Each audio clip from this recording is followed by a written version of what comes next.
we're here to answer your questions about marriage and relationships, and you can submit those questions at our Facebook page at facebook.com/Jan Laura LaFoon. What's today's question? Today's question is very simple. How do we transform our thinking in marriage? And I think the root of this question is that when we get married, we have all these lofty goals of how we're going to be in love and stay in love, and it's going to be magical. And then life, kind of runs into us, and our thinking sometimes gets off. Our thinking gets off. We start thinking the wrong things. And I love the word transform because our son, when he was young, he loved those toys called Transformers, where here you've got this robot, and you turn a bunch of things. It becomes a car. And it becomes a car. Or a flying airship or something. It really was interesting. What I loved about those is that it was a self-contained toy. You didn't add parts. You didn't take away parts. It transformed right before your eyes. And I think oftentimes in marriage, that's what we've got to do.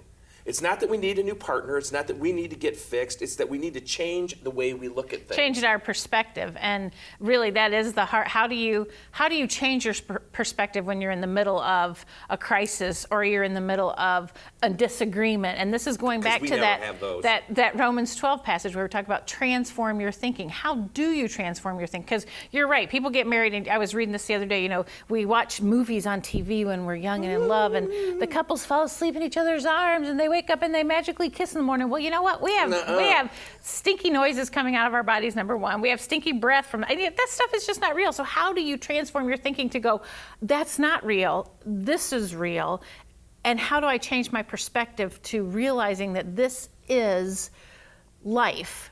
And I'm happy with this, and I'm content here because this is where God and I think that is one of the things I heard all the time when I was in college was bloom where you're planted. God has you here for a reason, and he has you with this person to do something for him and his kingdom, and putting that into perspective in your marriage and realizing, what?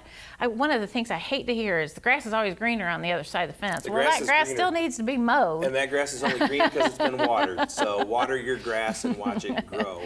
It really is a matter of transforming the way you think about marriage. And the only way you can do that is by reading books, going to seminars, taking a class. Hanging out with other people who want to have a good marriage. Exactly. That's a great way. It's not something serious, but hang out with people who want to have a good marriage because you're going to glean from them and you're going to learn from them. Maybe some of the tricks of the trade, so to speak. So that's how you transform your thinking in marriage, is to initiate that change. What is it? Whatever law of thermodynamics, that an object in motion will stay in motion unless it's acted upon by an outside force. Your thinking won't change unless it's acted upon by an outside force. So find whatever that is for you, make it work, and understand this is a blessing, this thing called marriage. Well, we're Jay and Laura LaFoon. We are here for your life and your marriage and to answer your questions about marriage and relationships, and we will see you.